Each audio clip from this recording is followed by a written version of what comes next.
নমস্কার বন্ধুরা, আমি রুম্পা আর রুম্পা রান্না বান্নায় আপনাদের স্বাগত জানাই।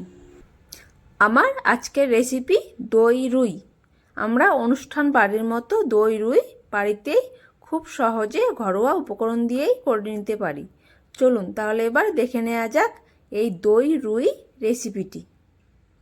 এর জন্য আমি নিয়ে নিয়েছি 6 পিস রুই মাছ। আমি পরিষ্কার করে ধুয়ে নিয়েছি। দিয়ে দিলাম পরিমাণ মতো হলুদ আর লবণ। এখানে আমি হলুদের পরিমাণটা বেশি দিয়েছি, কারণ আমি আর পরে হলুদ ইউজ করব না। নুন আর হলুদ দিয়ে মাছটাকে আমি খুব ভালো করে এখন মাখিয়ে নেব। দেখুন আমি খুব ভালো করে মাখিয়ে নিয়েছি। এখন আমি মাছটাকে রেখে দেব 10 মিনিট। 10 মিনিট পরে আমি ওভেনে কড়াই বসিয়ে দিয়েছি। আমার কড়াই গরম হয়ে গেছে। দিয়ে দিলাম আমি 5 টেবিল চামচ মতো সর্ষের তেল। এখন আমি মাছগুলোকে ভেজে নেব। একটু নাড়িয়ে দেব, একে একে মাছগুলো দিয়ে দেব। আমি প্রথমে 3 পিস মাছ ভাজবো, পরে আবার 3 পিস মাছ ভাজবো। একটু উল্টে পাল্টে দেব। আর এদিকে আমি মশলাগুলো রেডি করে নেব। এখানে আমি মিডিয়াম সাইজের 2টো পেঁয়াজ নিয়েছি। পেঁয়াজটাকে আমি পেস্ট করে নেব। আর এদিকে আমার মাছগুলো ভাজা হয়ে গেছে। এখন আমি মাছটাকে তুলে নেব। একই রকমভাবে আমি সমস্ত মাছগুলোকে ভেজে নেব।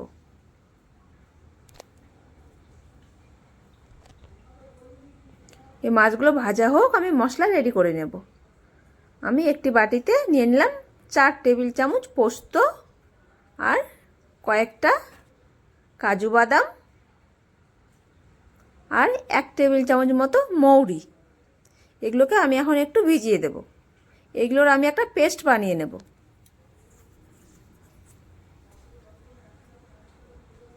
আর মাছগুলোকেও একটু উল্টে পাল্টে দেব। আর আমি এখানে নিয়ে নিয়েছি 1 টেবিল চামচ করে সব মশলা। 1 টেবিল চামচ জিরে বাটা, 1 টেবিল চামচ ধনে বাটা, 1 টেবিল চামচ রসুন বাটা, 1 টেবিল চামচ কাঁচা লঙ্কা বাটা, 1 টেবিল চামচ আদা বাটা। আর এখানে নিয়ে নিয়েছি 4 টেবিল চামচ টক দই। আর দিয়ে দিলাম 1 টেবিল চামচ চিনি। আর ছোট চামচের 1 টেবিল চামচ দিয়ে দেব গোলমরিচ গুঁড়ো। এগুলোকে আমি এখন খুব ভালো করে ফেটিয়ে নেব। এই দেখুন খুব ভালো করে ফেটিয়ে নিয়েছি।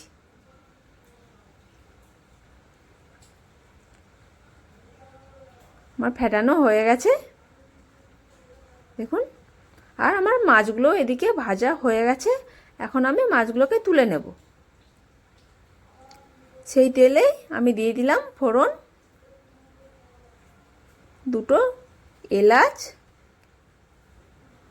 দারচিনি, লবঙ্গ আর 2টো তেজপাতা। আমি এখানে আর এক্সট্রা তেল ইউজ করিনি। বেশি তেল দিলে রান্নাটা তেল তেলে হয়ে যাবে। আপনারা চাইলে দিতে পারেন। আমার এগুলো একটু ফ্রাই হয়ে গেছে। এখন আমি এর মধ্যে দিয়ে দেব বেটে রাখা পেঁয়াজ।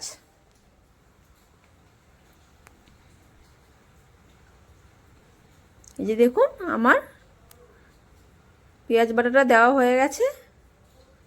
এগুলোকে আমি এখন মিডিয়াম ফ্লেমে ফ্রাই করে নেব।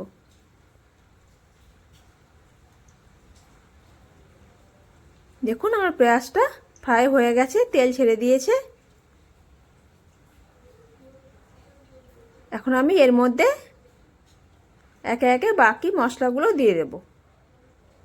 দেখুন আমার পেঁয়াজটা খুব ভালোভাবে আমি ফ্রাই করে নিয়েছি।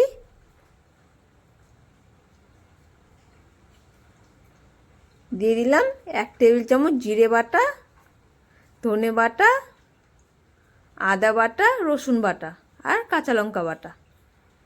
একটু জল দিয়ে দিলাম। আমি এখন মশলাটাকে কষিয়ে নেব।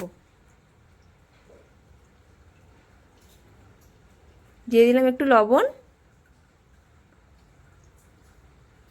আপনারা চাইলে হলুদ ইউজ করতে পারেন। আমি এখানে হলুদ ইউজ করছি না। এই রান্নাটা একটু সাদা হলে দেখতে বেশি ভালো লাগে।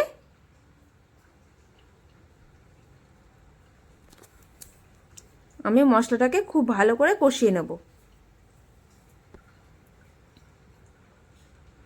দেখুন আমি খুব ভালো করে কষিয়ে নিয়েছি। এখন এর মধ্যে দিয়ে দেব কাজু, পোস্ত আর মৌরি বাটাটা। দিয়ে আবারও একটু কষিয়ে নেব। বাটিটা ধুয়ে আর একটু জল দিয়ে দিলাম।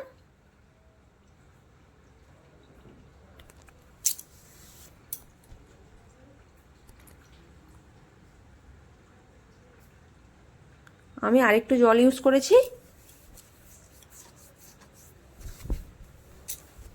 আমি আরেকটু জল দিয়ে দেব। আপনারা যে পরিমাণে গ্রেভি রাখবেন বুঝে এখানে জলটা দিয়ে দেবেন।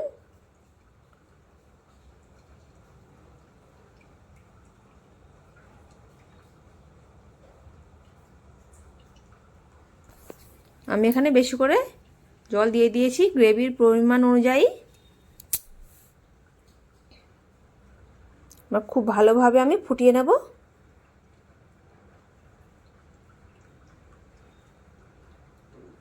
দেখুন খুব ভালোভাবে আমার ফুটে উঠেছে। এখন আমি এর মধ্যে একে একে মাছ ভাজাগুলোকে দিয়ে দেব। দিয়ে একটু নাড়িয়ে দেব হালকাভাবে। এখন এর মধ্যে দিয়ে দেব ফেটানো টক দইটা। বাটিটা ধুয়ে আরেকটু জল দিয়ে দেব।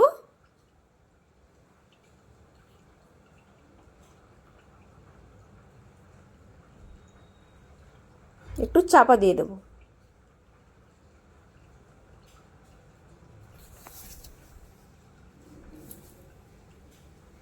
দেখুন আমার মাছটা খুব ভালোভাবে ফুটে উঠেছে।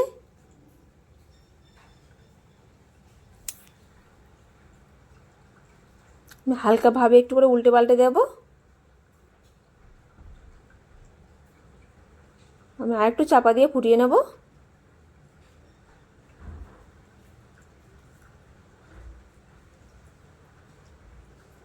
দেখুন আমার খুব ভালোভাবে ফুটে উঠেছে। আমার রান্নাটি প্রায় কমপ্লিট।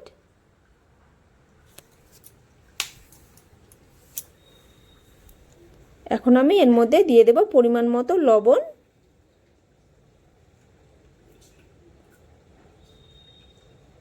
আর দিয়ে দিলাম কাসুরি মেথি পাতা। কাসুরি মেথি পাতা দিলে খুব সুন্দর একটা স্মেল হয়।